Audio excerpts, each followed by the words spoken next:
Yes, guys, how you doing? Welcome back to Football Inc. I'm really sorry for the probably 80 people that saw.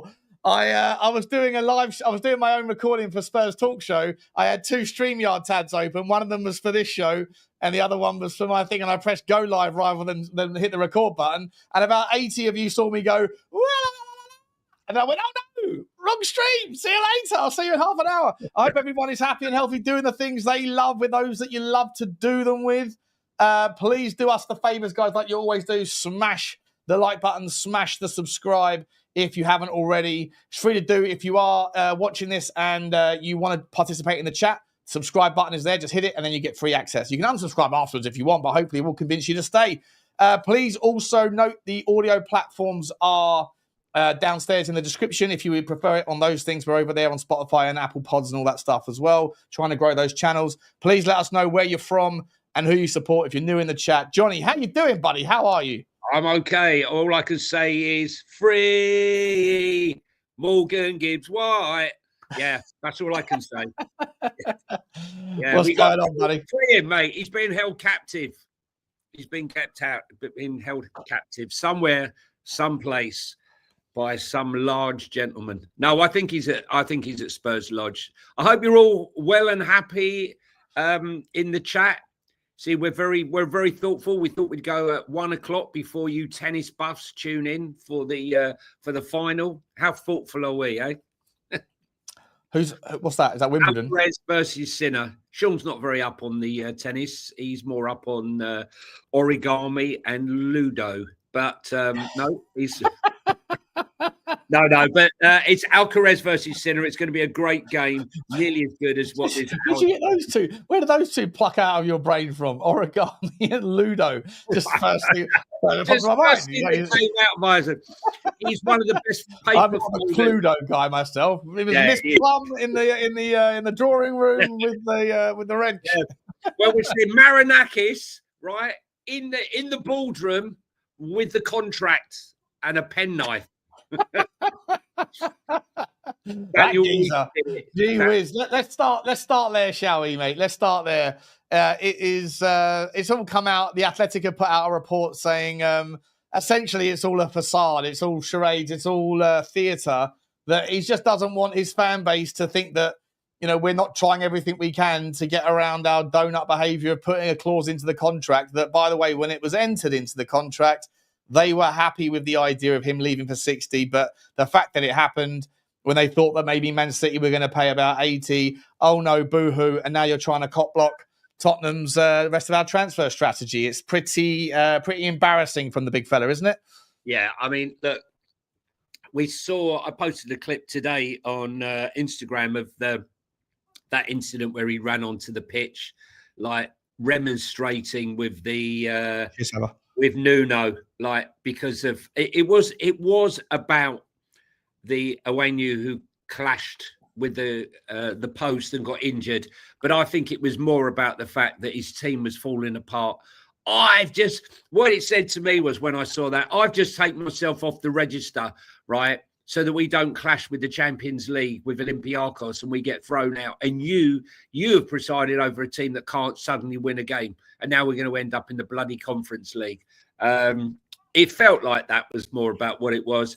But look, he doesn't seem like a guy who you want to mess with or have him sit on you. I think once the dust settles and he calms down, he will realise, you know, that Morgan Gibbs-White wants to go.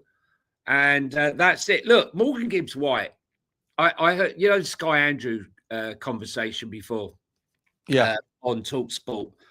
I thought the guy was, honestly, first of all, he kept repeating himself, which was quite annoying when he ran out of things to say. But his constant referral to the fact that he's a £100 million player was actually aggravating. He's not a £100 million player. 60 million is a very good return for Nottingham Forest and what they paid for him. And the fact is, Gibbs-White needs a lot of improving. His shooting is quite erratic. He often overplays the ball. He's a very exciting talent. No two ways about it. But he's nowhere near the finished article, and therefore he's not £100 million. So Sky Andrew needs to just calm down a bit, really. If you watch Morgan Gibbs-White, sometimes when the easy pass is there, he's trying to flick the ball on the outside of his foot at the edge of the box. When a simple ball to his left or to his right is the better option. And I do think that Thomas Frank will get that out of him. And I think all the signings that Thomas Frank is making are all geared to, as I said before, rough diamonds that he can polish into absolutely shining, beautiful gems. And I think with Matis Tel, Kudos, and Morgan Gibbs-White, they're three brilliant examples of, I think, what he can do with these players. For me, I think 60 million is over the odds, to be honest. I think 45, 50 million is more or less the price. So for him to complain about 60, I think is just a bit sour grapes. He's moved on. He's moving on. Use the money from Gibbs-White, use the money from Anthony Elanga, and go and do some more fantastic recruiting. Your recruitment team at Nottingham Forest has been absolutely outstanding. Murillo was a fantastic signing. What's his name? The centre-back alongside him, the one we wanted, Sean? Milenkovic. Yeah. He's been fantastic. I think the two guys that they've bought from Botafogo, Igor Jesus and Cunha, the centre-back, will both be fantastic additions as well. So just move on. Time move on. Football moves on. Yeah. And yeah, Sky Andrew was Judas's agent. Yeah. I thought he came across like an absolute muppet yesterday. He is a muppet for being Sky Andrews, for being Sol Campbell's agent. But you always imagine these agents to be like, super smart, super like, I don't know, like Tom Cruise in that film, Show Me the Money, whatever it's called. I forget the name of the film. But you always expect them to be like super polished. But he comes across like an absolute, like a guy that would bore me to tears and didn't come across intelligent at all yesterday. I thought he came across like just a donut, if I'm entirely honest. But yeah, I echo your thoughts, Johnny. That he said that Gibbs-White's a £100 million player. No, he's not. Not a £100 million player. Jerry Maguire. That was it. Thank you very much. Appreciate you. Show me the money, Jerry. Show me the money. Show me the money. Guys, just to let you know, we have updated our media assets. If the super train did want to start, then got the super train sound effects coming in. Choo choo. So that's always there if you want to get it. And we've got some other segments to bring into the show for you today, mate.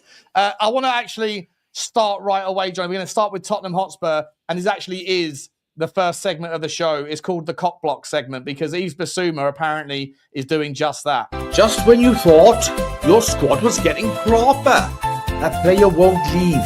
They call that cock blocker.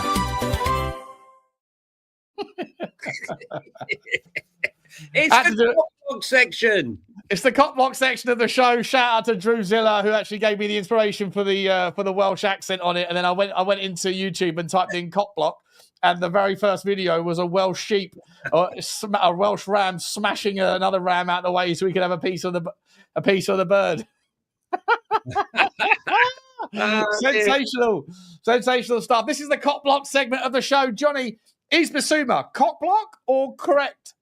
No, I think he's cock block. I think he thinks that Spurs need the 20-25 million to then go and use that money to utilise to buy other players. He also realizes that free agent in January he can sign for a new club and get a lovely bonus. So I think the only chance Spurs have got of getting rid of him really is to Crystal Palace for a part sale of Adam Walton, and I can't see Steve Parish getting rid of him. I really can't. Love it. I can't see it. I can't see it. So, yes, Yves Bissouma is cock blocking 100%. Where's he going to end up, mate? Apparently, I was just doing it on my Spurs Talk Show video that I've just recorded. I haven't uploaded it yet. But apparently, I saw this title in a news article saying that Leeds United are being essentially cock blocked by Mourinho. That they're coming. I thought it was about Manuel Solomon, but it's not. It's about Yves Bissouma. I didn't know Leeds were interested in Yves Bissouma. obviously they may be struggling to get their Sean Longstaff over the line. Yves Bissouma did say that he didn't want to leave the Premier League. He'd rather stay at Tottenham, but at the very least, he wouldn't leave the Premier League. Do you think he would take a move to Leeds? No, he would take a move to the Premier League. He doesn't want to leave England. I think he likes the trips to Louis Vuitton. I don't know how accessible Louis Vuitton is in Turkey. Yeah, can you get the balloons out in Turkey? I'm not sure. Can you get the balloons in Turkey? I'm not sure. I wish my wife could be gold blocks. It would give me a rest. Oh dear! Lucky you. Oh dear! For those, I was going to say, for those watching in audio, for those listening in audio, we're referring to a few of the comments in the chat section of YouTube. So don't get lost in wondering what we're talking about. I'm sure we'll come back to other cop blockers, Sean, but I think the train started, mate. Yeah, we got to start the choo-choo train. Let me just make sure everyone knows. The choo-choo train is very much leaving the junction. Drew Zilla is the first one out the door. Thank you very much, Drew. Appreciate you, buddy, and appreciate your imagination for the World Shot. I'm going to shut that up now. It's getting annoying. Choo choo. We are working. Artiste himself, Art Barlow. I hope you're okay, mate. Thank you very much for the super sticker, buddy. And we're going over to Sweden via Australia. Ulrika, we are stopping off at you. How you doing, Ulrika? Good to see you, my love. Good to see you. And Daniel Field, as always, the Clapham Junction of commentary personnel. Thank you very much, guys. We appreciate your super sticker train. It's very much in session. Thank you, both. Thank you, guys. We're working on a train segment as well, like a little short jingle for that. We'll have lots of jingles as the season goes on. I just don't have the Nigerian accent quite locked in though. But Johnny, I think you do, mate. How can you say jump aboard the train, the choo-choo train in a Nigerian accent? Can you do it for me? I don't think I should do it live, Sean. Just in case. You can. That's what we do. That's what we do here. I cannot be doing this thing right now.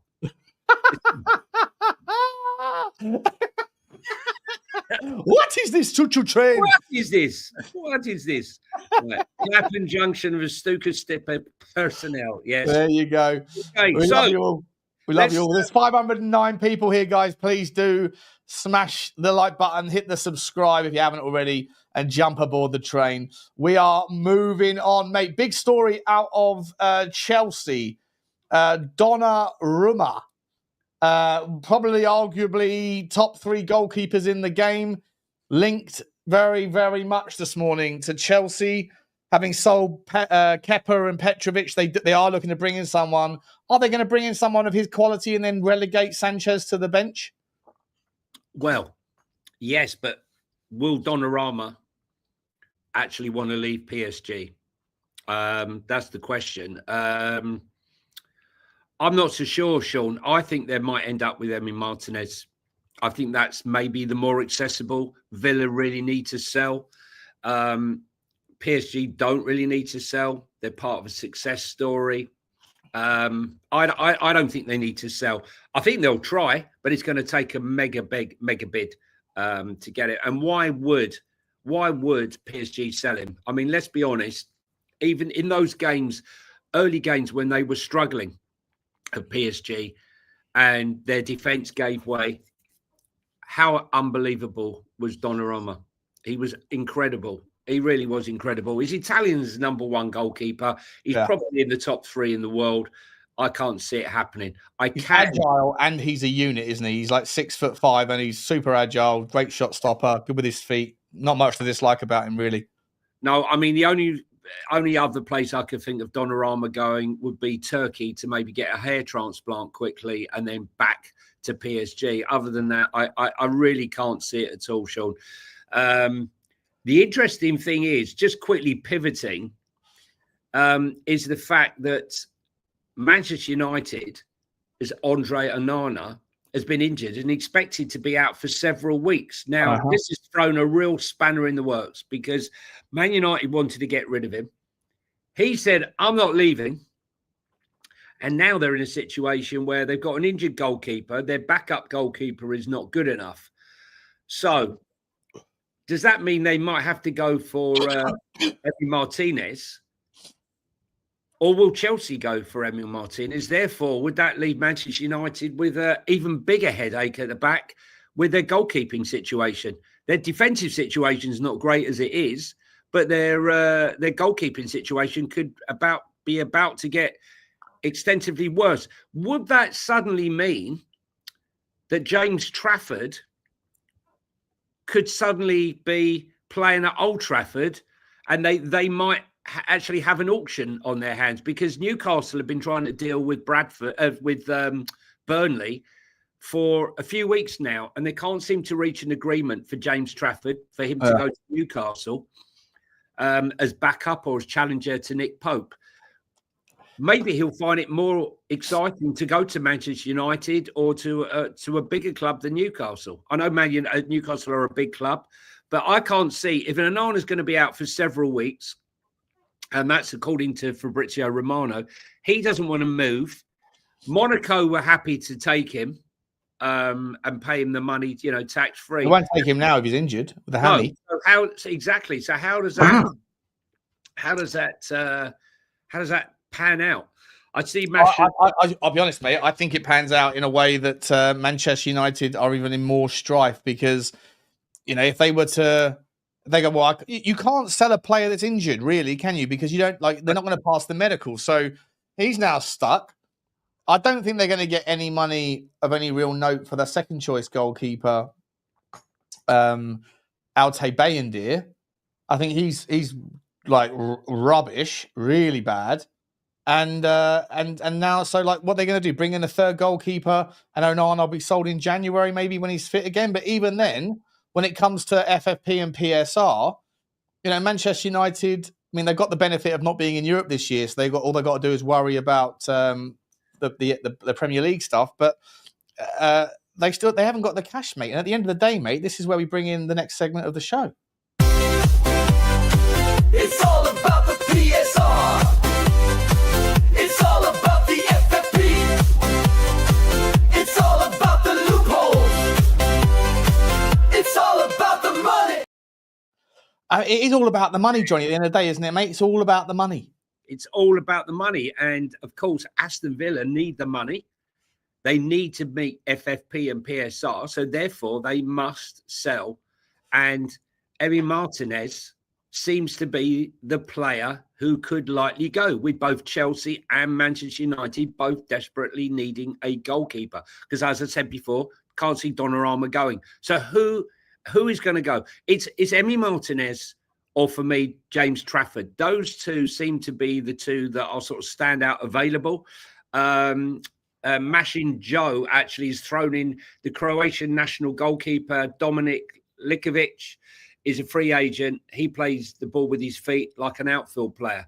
I'm not sure, Mash, if you could let me know how old Dominik is. Livakovic.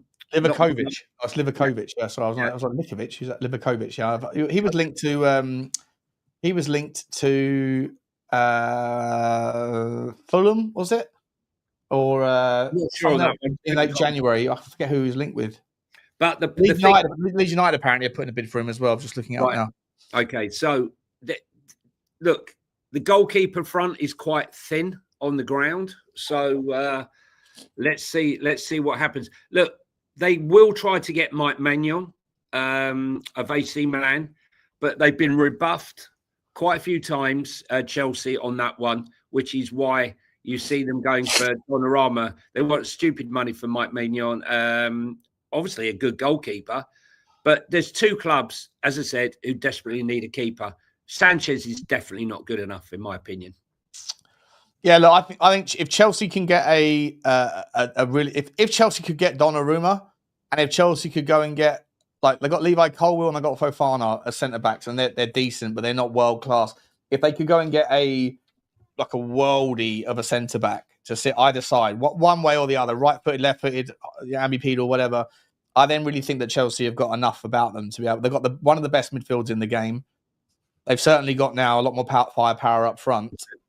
I still don't think they've necessarily massively sort of shifted the needle in a significant way, spent a lot of money, but I think that they are a goalkeeper and a centre-back, a top draw centre-back away from being a real danger, real problem. We'll see that today. 8 o'clock tonight, guys. Must watch. PSG versus Chelsea in the World Cup final. Should be a great game. Just hope PSG win it, to be honest with you. No disrespect to Chelsea, but I'm all for financial fair play. And we all know that PSG have been better than Chelsea avoiding all the rules. And they are the... I was wondering where you were going to land that sentence. Yeah, they are the FFP, PSR money champions. The pharaohs. They are the pharaohs of the FFP. Tell me something. How much more do you think Chelsea and Aston Villa have to sell between now and January to meet that UEFA deadline to avoid another massive fine? It's a lot. I mean, listening to the finance experts, they're saying it's going to be a tough ask for both clubs to meet the requirement without ending up with the fine. Yeah, and look, at the end of the day, right, if Aston Villa lose, I mean, their goalkeeper is one of the strongest parts of their team. I love Emi Martinez. I think he's a sensational goalkeeper. He's got better shithousery in key moments than the Everton goalkeeper does. He's a great shot stopper. He's handy with his feet. You know, he's still probably got 4 or 5 years left in him at a top level. And, he's a World Cup winner. So, I think he's someone they could go to. I think Bailey, obviously, we haven't seen much in the movement there. I think that the number one player that they're trying to lay off is Jacob Ramsey. But I think other clubs are being really smart because the teams that would be a fit for Jacob Ramsey see Aston Villa as a threat and see other people outside of being better quality available for less money. And so, every day that goes by that Villa doesn't sell a player, same with Manchester United, is another day that's going by where they can't buy a player. Correct. And so I think there's a really good sort of general strategy being employed here by a lot of clubs that are essentially delaying it. They're delaying, they're cop blocking their ambitions. Chelsea seem to have just a different approach where they always seem to they just move things on pretty quickly. They got decent money for Noni. They'll get decent money for Petrovic. They got decent money for Kepa, even though obviously he was a massive flop relative to what they paid for him. And Chelsea have probably got 2 or 3 other players. They might sell like a Badiashile, who's absolutely useless in my opinion, or a Dizazi, who's just horrendous, to make room for a centre back. He'll go. Yeah, I think he'll go. Yeah. We'll continue this conversation just a second, John. Let me just quickly jump into the super chat section. Nordic Spur, big up to you, my man. It's become a new member of the channel. We really appreciate that, buddy. Thank you very much. Looking forward to getting to know you. Let us know whereabouts in the Nordic region are you from. Ulrika's back in saying, Johnny, this is for you to say Ekitike in a Nigerian accent. Okay. Let me think of this one. Ekitike. No, no, that's terrible. Do it again. No. I don't think so. Well, start every sentence with, what is this? What is this? We're going to get cancelled. We're getting cancelled. 650 people here. Smash the like button, guys. Hit the subscribe. If you are watching for the first time, let us know where you're from. And you can enter the comment section just by hitting the subscribe. You get instant access. There's no wait, no delay, nothing like that. Can we have a Nigerian section, Sean, where we ask for their bank account details? We're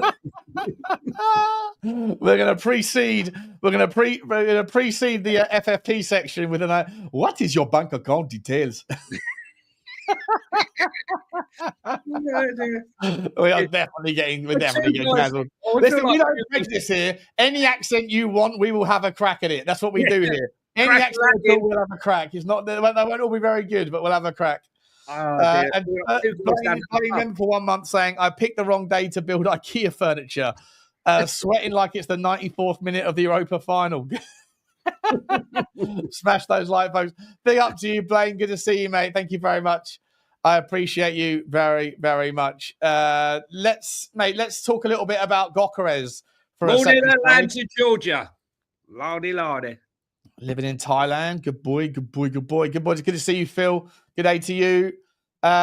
Hang on, what's that? Can you do what? Can you do that? Says Sam the Mule. What if Chelsea gave Arsenal money to take Madueke to solve PSR? What if Chelsea gave Arsenal money? That wouldn't work. I'm not sure. That logic doesn't. Not sure that's not how it works. Let's talk a little bit about Gyokeres, mate. He didn't turn up for training, and then Varandas came out and said these sort of tactics are not going to help the plight of Arsenal. We are more than happy for him to stay here for 3 years, and he's going to get a hefty fine, and he's going to have to apologise to the group. Varandas is like Daddy Varandas, isn't he? He's like, no. We don't do this here. That's not how it works, bro. So he's saying Sporting are ready to take disciplinary action against the Swedish striker Viktor Gyokeres after he missed the deadline to report for pre-season training as he waits on a move to Arsenal. Sporting president Federico Varandas issues a strong statement to the agency Lusa after Gyökeres did not report back to training as expected. We're calm. Everything can be solved with the closure of the market, a heavy fine and an apology to the group. If they, Arsenal, don't want to pay Viktor's fair market value, we'll be very comfortable with that for the next 3 years. If the geniuses who are devising this so-called strategy think that this puts pressure on me to make it easier for him to leave, not only are they completely wrong, but they are also making it more complicated for the player to leave. No one, and I repeat, no one is above the interests of this club, whoever they are. And that's a strong word to go. And I don't blame him. Listen, Gyökeres is one of the hottest strikers in world football at the moment. The fact that he's 27 is by the by.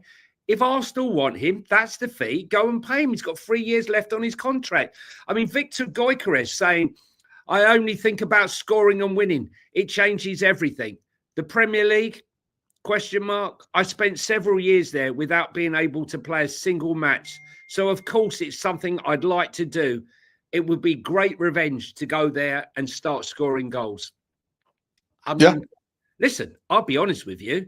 I would be absolutely over the moon if we sold Richarlison or Solanke and bought in Gyökeres.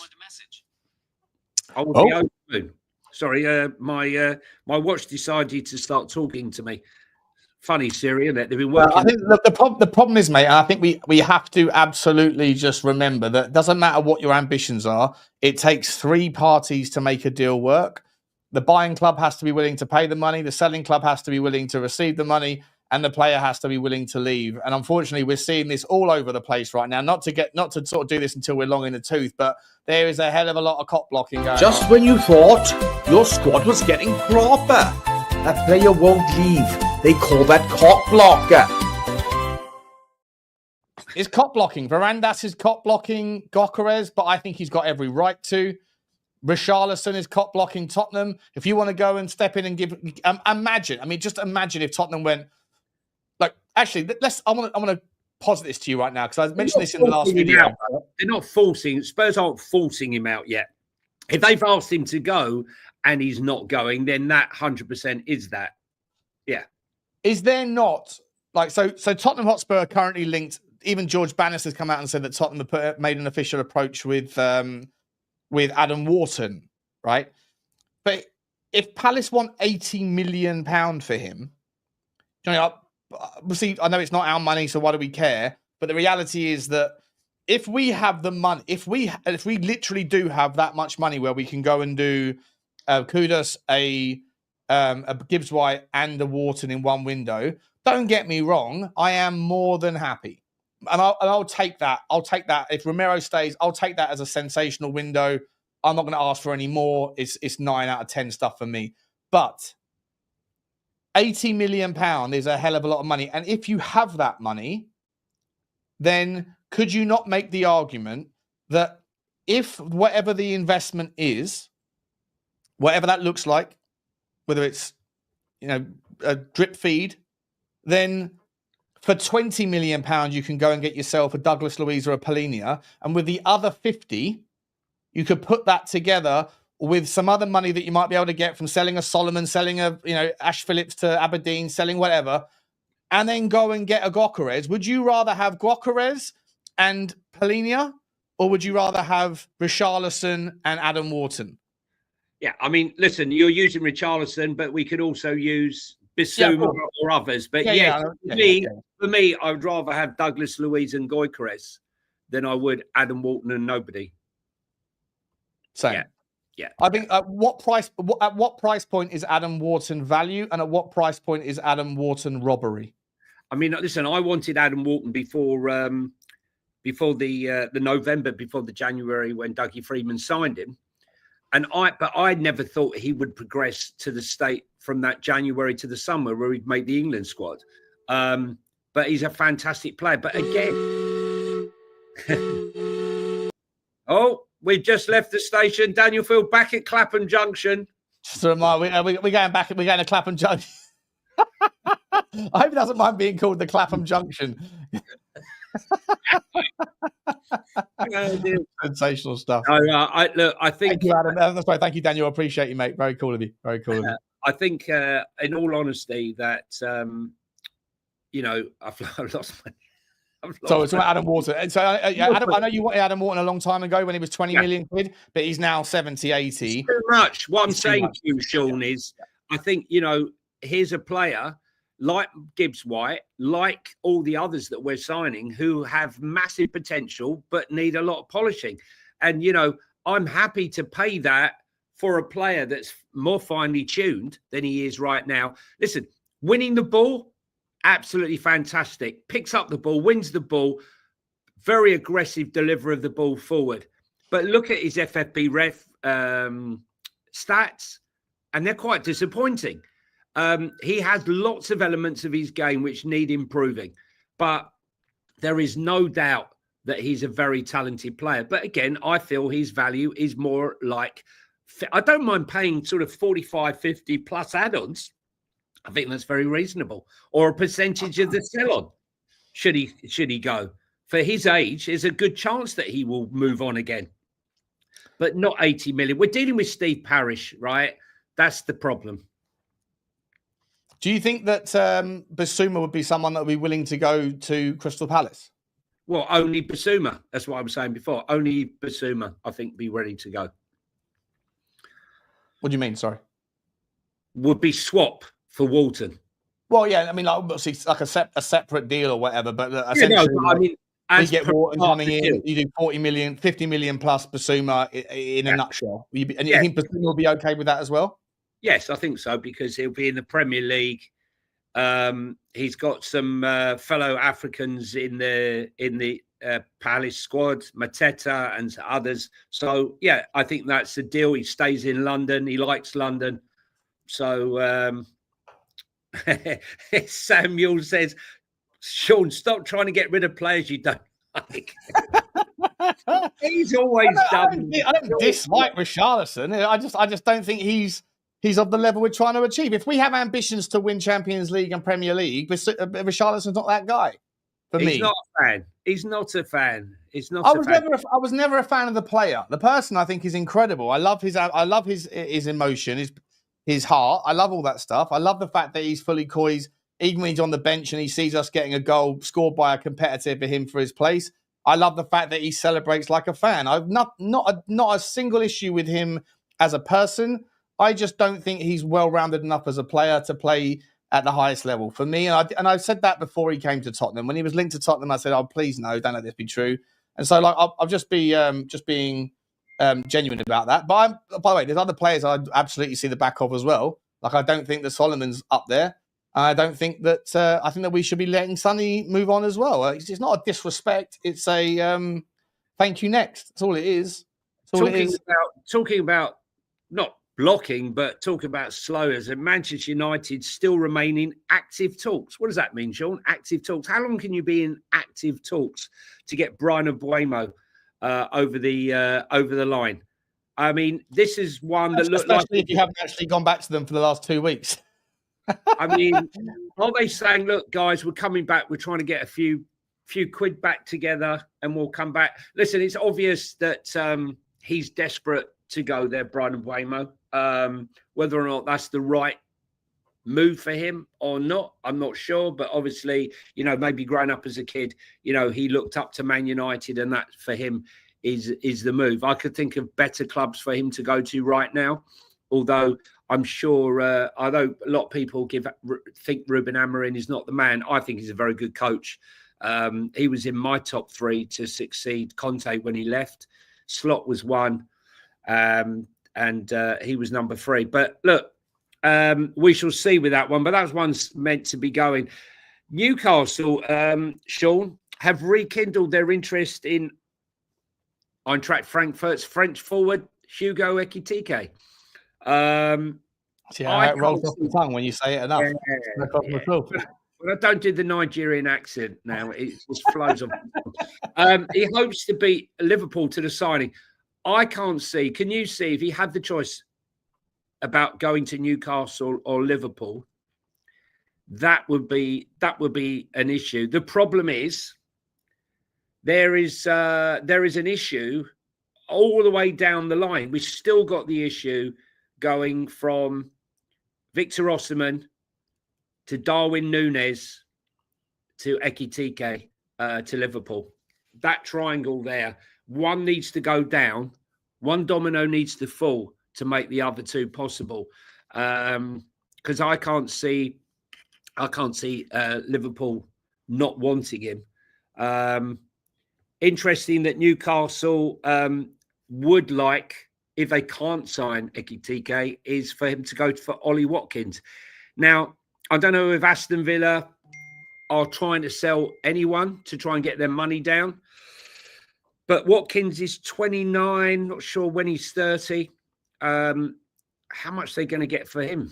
But I could see Ollie Watkins anywhere from Arsenal to Man United to Newcastle. What are your thoughts, Sean? Listen, are we suggesting then that if Newcastle United get Ekitike, because Ekitike for me plays off the left or he plays as a 9, right? So are we suggesting that there's therefore rumours? If that's true, does that mean that the Gordon links to Arsenal are real? Because Martinelli's going to move on, and that Eze might not be happening, and Eze staying at Palace, or again all these sort of dominoes, right? Joined up thinking here. Like if one story's true, then what does that mean for others? Or are we suggesting maybe that Liverpool really do have the audacity to go and get an Alex Isak this summer, and that Ekitike would be seen as a... Listen, Newcastle are not selling Isak, but they do need, with Callum Wilson having left, right, and having all the injuries, they do need another striker. And Ekitike is not going to come in and play rotation to Alex Isak, who doesn't get injured. No, he's not. But that's the link that is. It's been in 2 newspapers. That Ollie Watkins maybe is just to play alongside or to play. Don't forget they're in the Champions League, Sean. So when you say he's not going to get games, you're going to get game time when you're in the Premier League, the Champions League, and all the other competitions. Do you want to be? You could definitely get the game time, right? But I think it's the same problem that when Tottenham were in the Champions League for all those years, we had Harry Kane. I'm not sure Tottenham had the ambition to go out and get a top striker, but if you're going to go and get, we struggled to get someone to come in that was going to play second fiddle, right? And so I think it's just a natural thing. If you're what happened? Harry Kane got injured. I know, I hear you, but I'm just saying that I hear you. I definitely hear that, but I'm just saying that it's one thing to go and get a second striker that's good level, that's willing to sort of be the rotation, certainly get enough chances, 20 minutes here, 30 minutes there, or occasional games, whatever.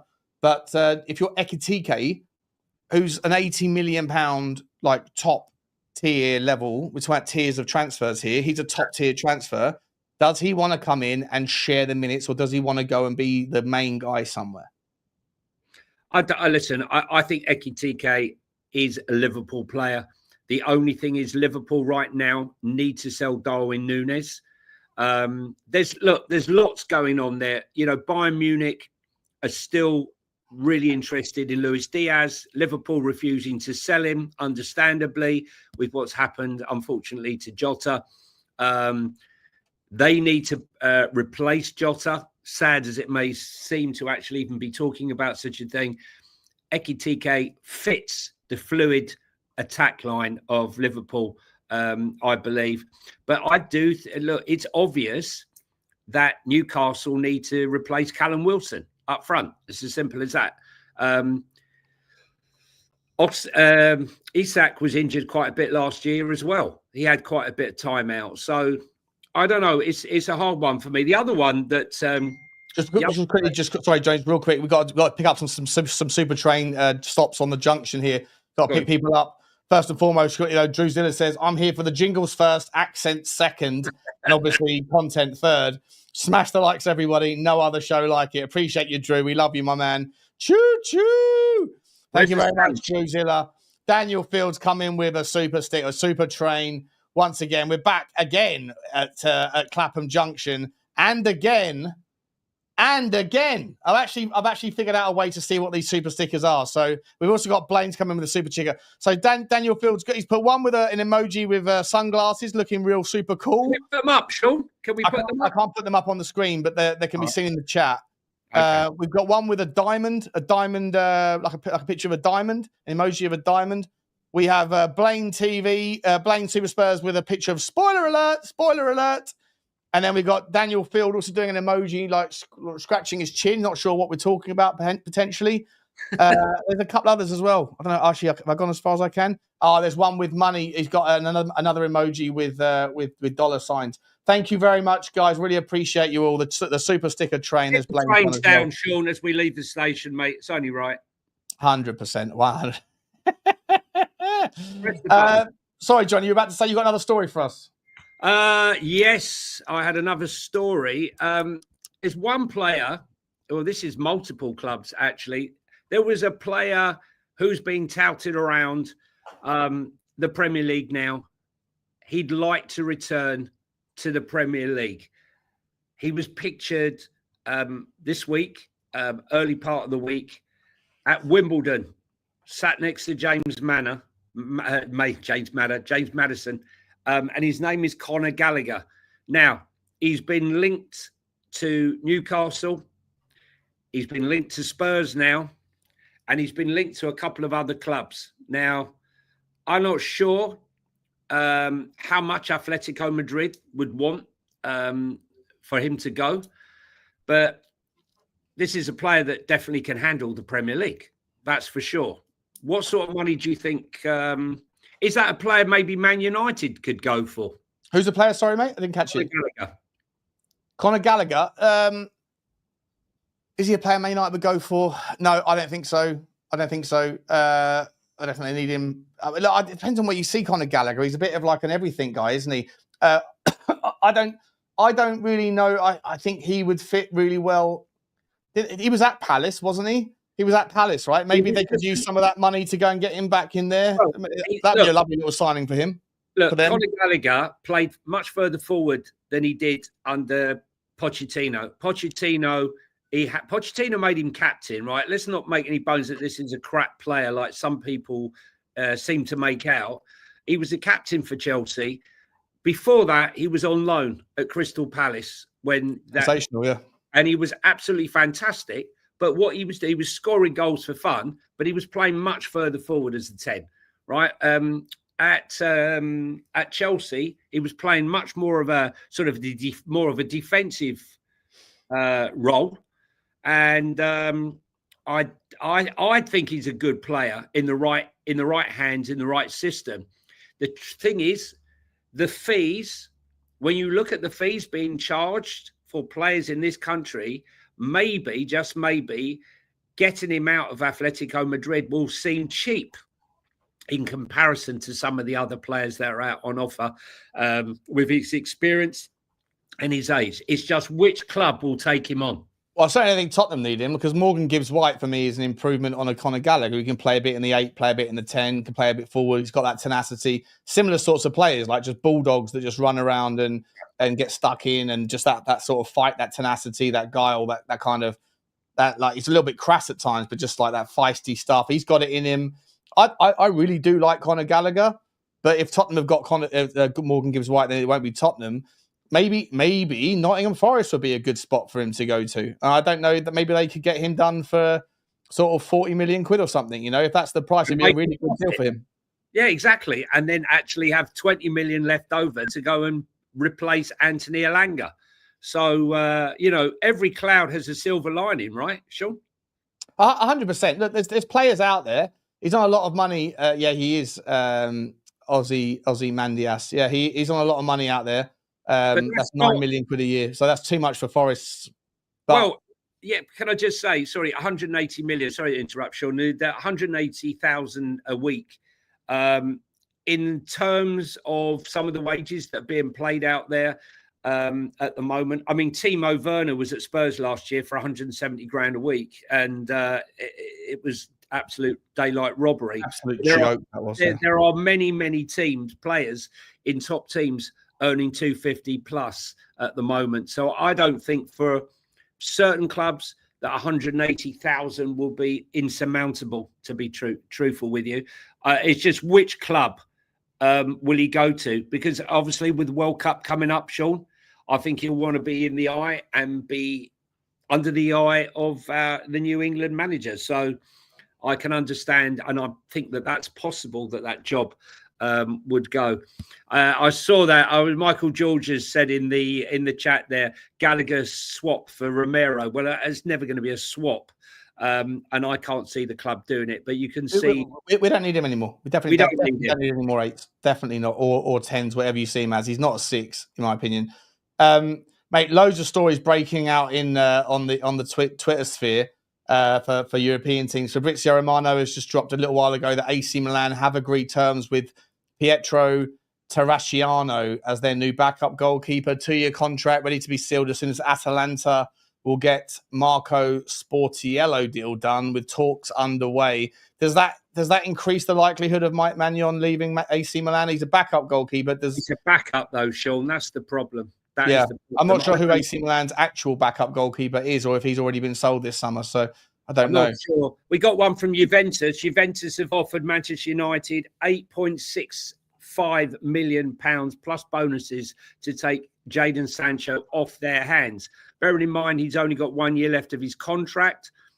Doesn't mention who will pay the wages, but that's coming out of Sky Sports in Italy. Sky Sports in Italy. Do you want to hit our Turkey section, Sean? Yeah, we got some Turkey stories. Bit of Turkey section. Turkey story equals a Turkey segment. This is the Turkey segment. The Turkey segment of the show. Okay, so Fenerbahce have decided that Leonardo Trossard is not for them. They've also decided that Yves Bissouma isn't for them. Although Leon Bailey is of interest, they can't see that one happening. But he's on the radar, and that's according to Ben Jacobs. And also, Fenerbahce are working really hard to secure a player that many Spurs fans talked about having in their team. And that's Milan Skriniar, permanently following his loan from PSG. Mate, have you seen the potential starting 11 of Fenerbahce next season? No, let's have a look. We're in the Turkey section. Keep talking. I'll see if I can find it. It's absolutely insane, mate. It's such a cracking. Good to talk about. So the other one. Al Hilal. Al Hilal. Dušan Vlahović. We'll save that for the Saudi segment of the show. The other one that really is holding up everything is Viktor Osimhen. They are trying to do a deal at Galatasaray with Napoli. They've said they will pay the 75 million euros, but it's over the period of time. Napoli really need around about 35, 40 million of that up front so that they can then go and buy Darwin Núñez. But they are offering the equal payments over 5 years, and that's just not going to work. It's just not going to work for them. Let's have a look at the team. So if you could read out the team, for people on audio as well. If they get so just you're listening on audio.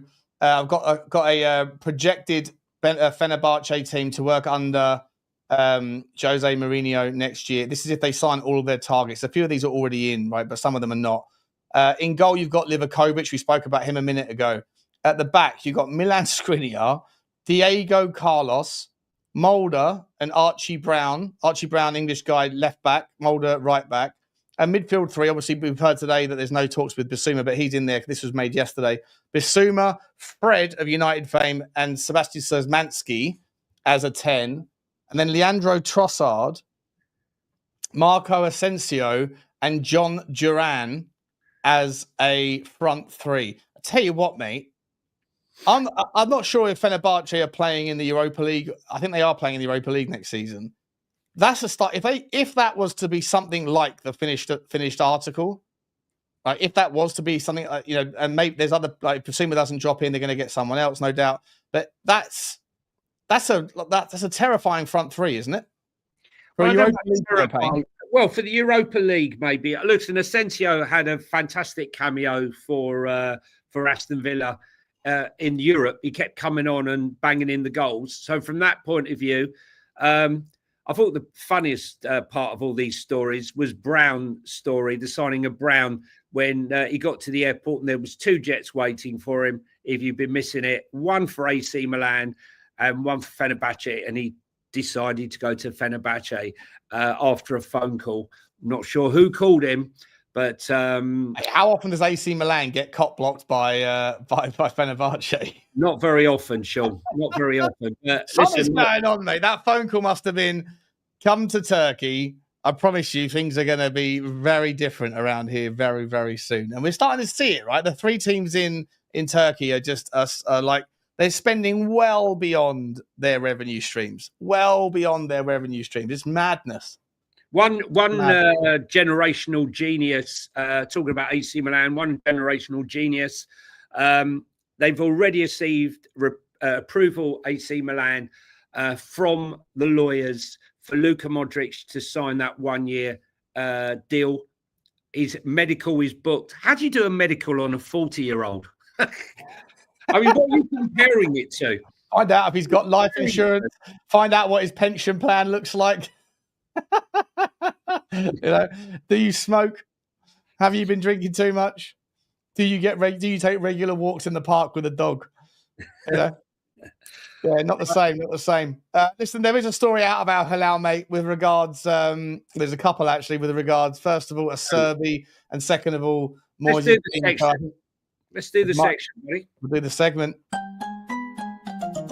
We're off to Saudi Arabia for the next part of the show. We are off to Saudi, mate. Al Hilal, apparently Inter Milan and Italy veteran Francesco Acerbi is not keen to follow coach Simone Inzaghi to Al Hilal this summer. Mate, interesting. Another bit of blockage for Al Hilal, but they are apparently rivaling Manchester United for Moise Kean's signature. £45 million release clause is all that it would take to get Moise Kean out of Italy. Manchester United obviously cop blocked themselves. Do you think Moise Kean would be the sort of person that would go to Turkey at this stage of his career? Turkey, you mean Saudi? Sorry, Saudi. Saudi. Yeah. So we get confused, guys. This travel log never stops. We're on trains, we're on planes, and we're on automobiles. I think 100% he's the type of player I think that might well accept it and go there. Al Hilal also in the news. Will surely sign a new striker. It's guaranteed. They've decided they need a new striker this summer as part of their plans for Simone Inzaghi. He needs a striker. No contracts have taken place so far, but they are really interested in Dusan Vlahovic. Despite the links made, they have also made an inquiry, apparently, according to Fabrizio, for Ollie Watkins. Now, we know what we know, right? Sure. Yep. Aston Villa need money.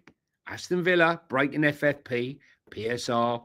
We also know that the Egyptian owner of Aston Villa is very friendly with the Saudis, has lots of business connections. How convenient will it be for Al Hilal to pay way over the odds for a 29-year-old to go to Saudi Arabia and solve all their issues in one fell swoop, just the same as they did with John Duran, who went in January for 72 million and then found himself 6 months later in Turkey for Fenerbahce. It smells. It's the early sign of a smell. No formal bids, but I think we watched this space on that one. We thought it was going to be Bailey potentially going out to Saudi Arabia, didn't we, Sean? That might be triggered to help them out to meet FFP. Yeah. Yeah, there's been no noise on it, mate. There's been no noise at all on Bailey leaving Aston Villa. Aston Villa, if you're an Aston Villa fan right now, how do you feel, mate? Like, do you feel like, are they going to be, if you're a Villa fan, let me know. If there's any Villa fans in the house, let me know. Are you frustrated that you're behind the 8 ball because of previous spend, or are you okay with the current kind of setback because you kind of punched above your weight maybe not as a consequence of the overspend in the last couple of years? Like, at the end of the day, mate, like this has been like, it's the Pied Piper, calling in his debts, right? And like eventually, like Chelsea seem to find a way to get around it all the time. I'm glad to see that UEFA are sort of holding some of these teams accountable. But like Aston Villa have had a nothing burger of a summer, and they're going to lose a couple. They've lost to Sensiao, who's obviously going to go probably to Fenerbahce. That was just a loan deal anyway. If they end up losing Martinez and Ollie Watkins, they're not going to be able to replace them with a like for like of that caliber, are they? So do you see Aston Villa dropping down to like sort of out of European spots next year? Can I just interrupt you, Sean, and go to 1 minute 56 on ST247, who said, no, he didn't cost 72. Why lie? Okay, if you can click on that. You're quite right. I did lie, right? He cost 77, all right? 77 million. You're correct, right? 77 million euros. I stand corrected. I was out by 5 million. I'm sure you're insinuating that he cost a lot less, but no, he did not. He cost 77 million euros. Okay. If you don't believe me, go and check it out, guys. Go and check it out. Don't have PSR issues. We sold our women's team and have Champions League money. You do have UEFA your PSR issues, mate. You might be okay in the Premier League because the Premier League don't have the same set of standards, but in Europe you're not able to. Those things don't count. Selling your women's team and all that stuff doesn't count. So yeah, that's what the point we're making here is for Aston Villa to meet UEFA's rules in January and not get a substantially increased fine, just the same as Chelsea. He's saying you're wrong. Okay. He's saying it's rising to 77 million. Right. Okay. Rising to 77. And then Mash and Joe is saying, I can verify it was 77 million. Yeah, it's 77 million, right? Okay. Yes, we do get certain things wrong, but it's 77 million. We're all referencing the same information. None of us are like accountants within the football club. So we're all looking at various sources. And trust the sources, don't trust the sources. It is what it is. Mate, yeah, you guys are in a lot of pickle, and unfortunately, you have to if you want to play in both. And that's why Manchester United are probably doing okay this year.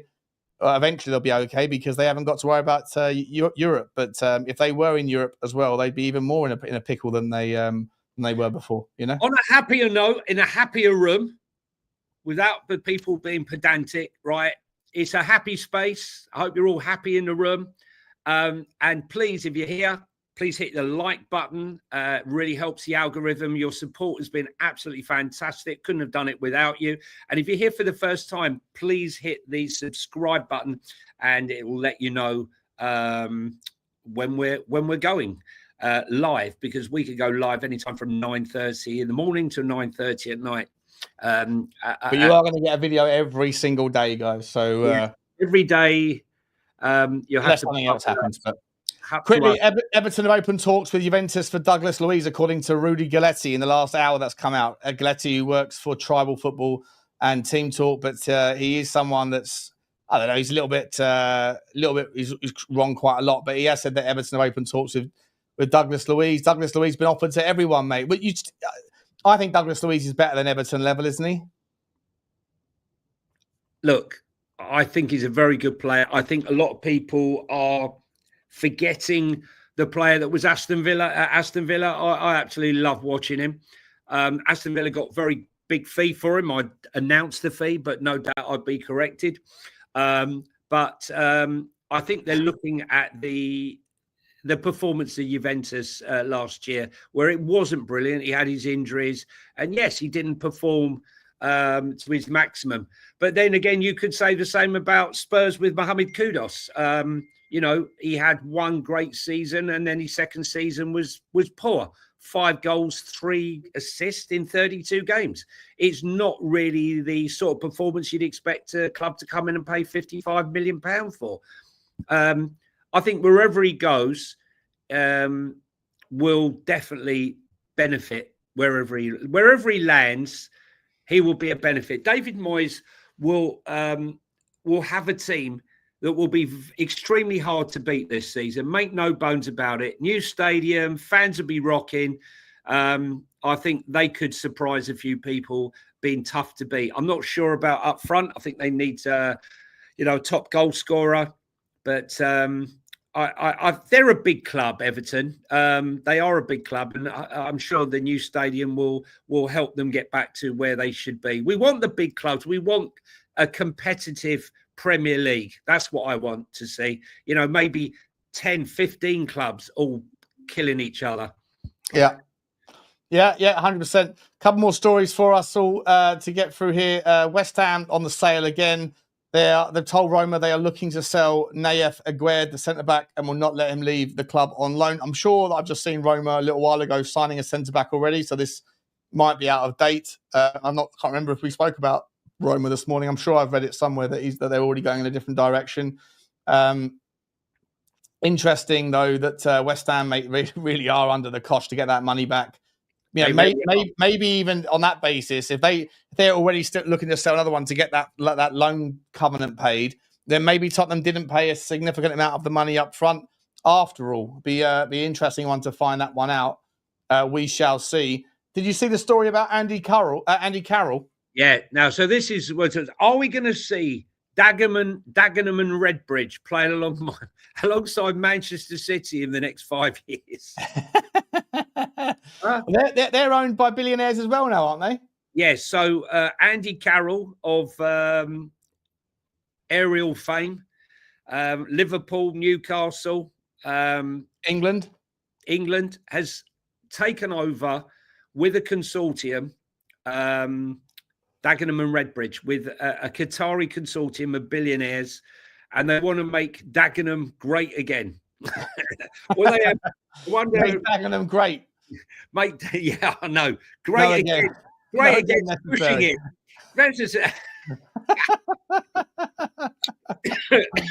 Yes, I took it too far. Making Dagenham great, not great again.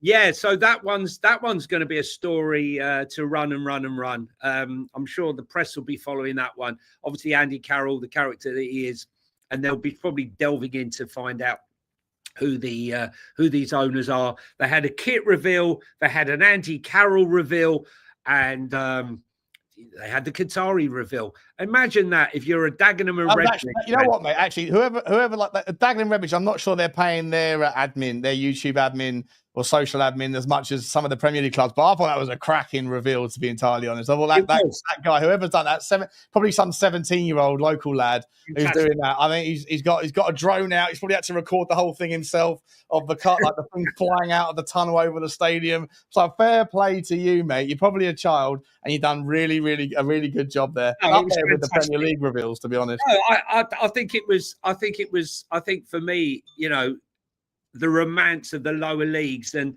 you know, I think any club, you know, if it was League One, you know, like League Two, League One, even the Championship, you heard that the Qataris are coming in, you'd be jumping up and down with excitement. But for it to be someone like Dagenham and Redbridge, it was so left field. Imagine if PSG used them as part of their feeder club. You get a couple of loan deals.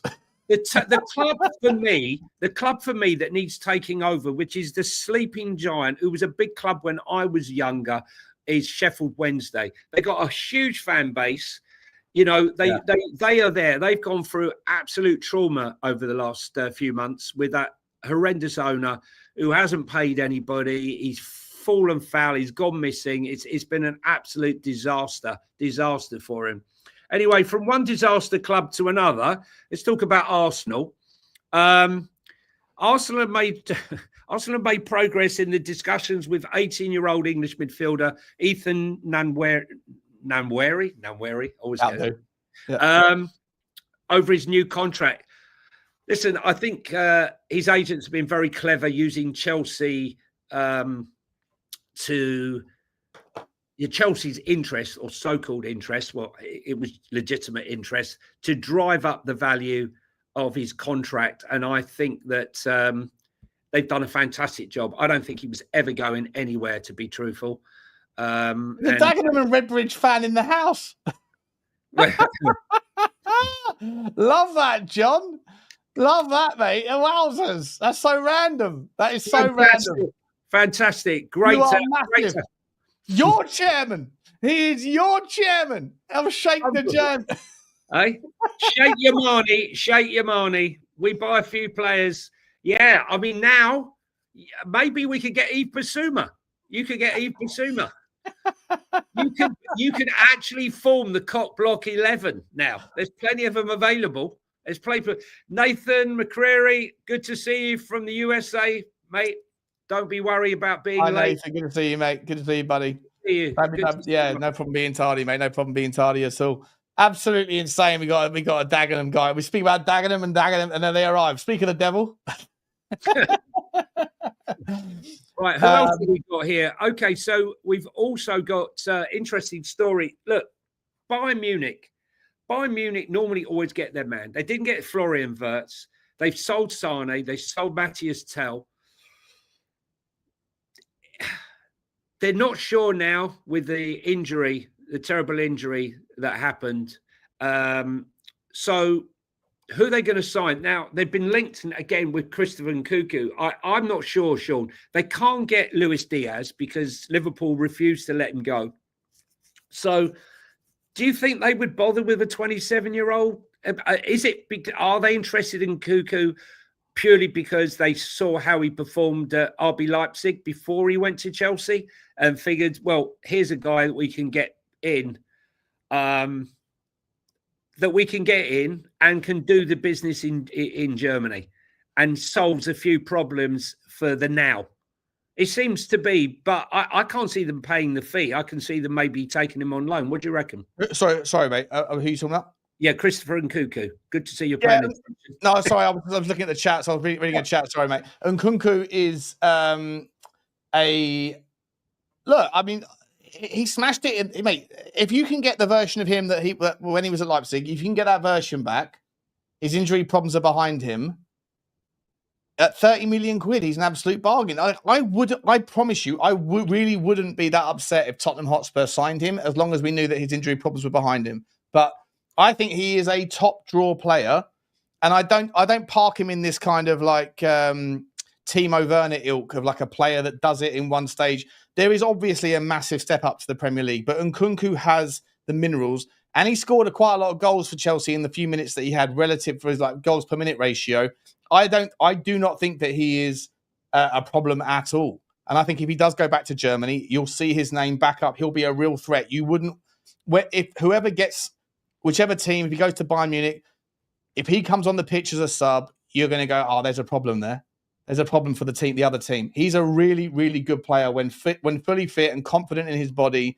I think he is a top draw player. I loved watching him 3 years ago. Loved watching this kid emerge. His pace, his power, his desire to get on the ball and run at players, and his finishing. He's got a rocket of a shot on him when he connects, when he wants to. But he's just been ravaged by injury.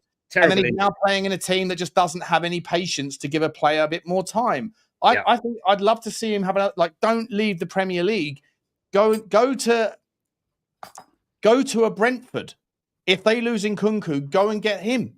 Right? If they lose Orisa, go and get him. Like, I think he would be an exceptional player. I know he'd probably be massive wages, so it'd be a massive problem for Brentford, but don't leave the Premier League just because you've had a bad time here. I think he's such a classy player when he's fully fit. I want to see more of him, and I just think that it's easy just to go back to where you were good before. I don't think he'll be remembered as a flop in the Premier League if he leaves, and I don't think he should. It's unfortunate. Look, when you have an injury and miss pre-season, it is a major issue. You know, Spurs are going to have this with Kulu and Dragusin, two players who would be an asset to Thomas Frank this season. I know a lot of Spurs fans don't rate Dragusin. I didn't rate Dragusin in buying Dragusin when he played in the centre of a back three, and then you sign him and play a high line system that he's never used to and wonder why he gets exposed. I think in a Thomas Frank system, Dragusin absolutely 100% fits the type of player that he likes to have. Yeah. So we shall see. But both of those players having missed pre-season and having injury is an issue. And I think it's the same for every player. And I, for one, really thought Christopher Nkunku was going to light up the Premier League. And it just didn't happen for him. And I'd wonder though whether I don't want him to give up on the Premier League because he feels like it's not working for him here. It's just it's a blip in time, and you're at a club that doesn't give you any time to get better. Let's be honest, Sean. Let's keep it in the real world. When you've come from RB Leipzig and you go to Chelsea, and you're offered Brentford or such a ilk club, or you're offered Bayern Munich, you're taking Bayern Munich. Yeah, sure. Especially with the problems at Bayern Munich with injuries and things, it makes sense. Yeah, I agree. Yeah. He's 27. Maybe Newcastle will be a great fit for him. Maybe, if Newcastle don't get Ekitike, I think Nkunku could do that. Maybe Aston Villa, if they lose Ollie Watkins, maybe that would be a play. That's not a bad second step in the Premier League. 100%. I think that's the sort of level. And Newcastle to replace Callum Wilson, or to replace an Ollie Watkins should he go as well. Yeah, no, I actually totally agree. Got a couple of super chats, Sean. Get that train going. Spurs Ninja, big up to you, my man. Become another member of the channel. We really appreciate you guys for your generosity and your loyalty to the show. Very, very nascent channel, but we're growing like the sunflowers on my garden. I can't get rid of them. Every time I mow them down, they come back tenfold. And it's like the subscribers. We're not trying to put you off with our accents. We're trying to ingratiate ourselves into your community. Some of you will find offense. Don't worry, we've got Russian accents to come. We've got Chinese accents. We are going to offend everybody in equal measure. Don't worry about that. Don't worry about that. No problem. No problem. Oh, we're going to get cancelled everywhere. Danny Masters is... Danny Masters, he was... You say, afternoon, gents. Enjoy the content on both channels. Oh, dear. Is that a new hat, Johnny, by the way? I like that, mate. Yeah. Danny, thank you very much for the super chat, mate. Danny, is that a new hat you got there? Where'd you get the hat from? It was sent to me by someone who liked my Instagram. They sent me a couple of hats. They sent me that one, and they sent me this one. I like that. Good things take a little bit longer when you're Morgan Gibbs-White. Yeah, exactly. That's my hat for delayed transfers or incoming money. That's my hat for that. Yeah, I love a hat. I love a hat. And we got a super chat from NSG, who's, I think he must be in Danish, and that's Danish Krona. Thank you very much. He says, this has slowly become one of my favorite channels. Good banter and information. Chat is also polite, and we can have discussions. Really appreciate that, mate. Yeah, Johnny and I been known each other for a little while now, and we decided to go out on this channel, and we just bounce. I think we bounce off each other quite nicely. And like I say, we try and mix in a little bit of humour, or our weird humour, with some insights in whatever's going on. So please don't take offence, but there's no woke here. No woke. Woke has left. If you got the woke train, it's not going via Clapham Junction, just to let you know. Okay? It's going the other direction. Oh, he's done it again. He's left the channel again. We can't do a single stream. I'm going to create a segment. It's the segment where Johnny leaves the show. Every single time Johnny hits something and he disappears for 5 seconds.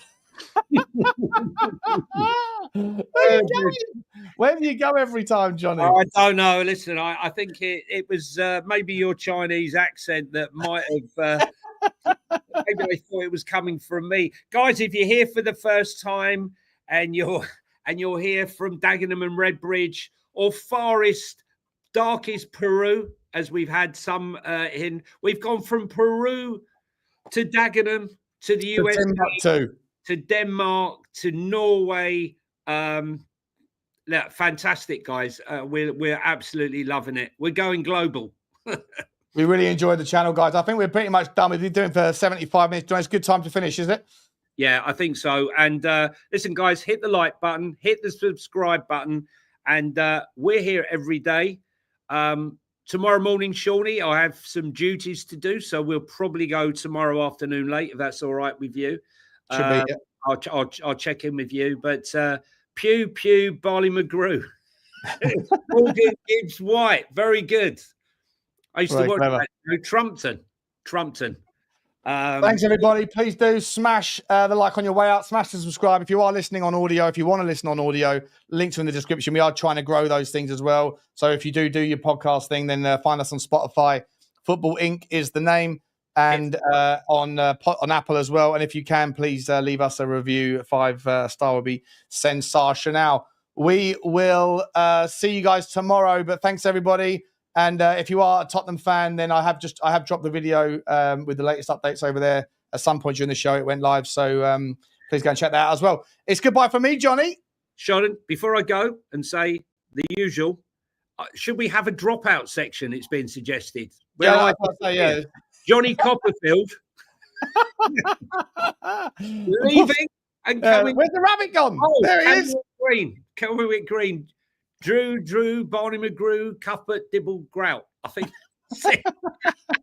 I think that's the one. Yeah, no, I think we're going to have a dropout section of the show when you disappear every time. Fantastic. Okay, so anyway, it's goodbye from him. And it's goodbye from me. See you tomorrow, guys. Take care. Thanks again. Bye, guys.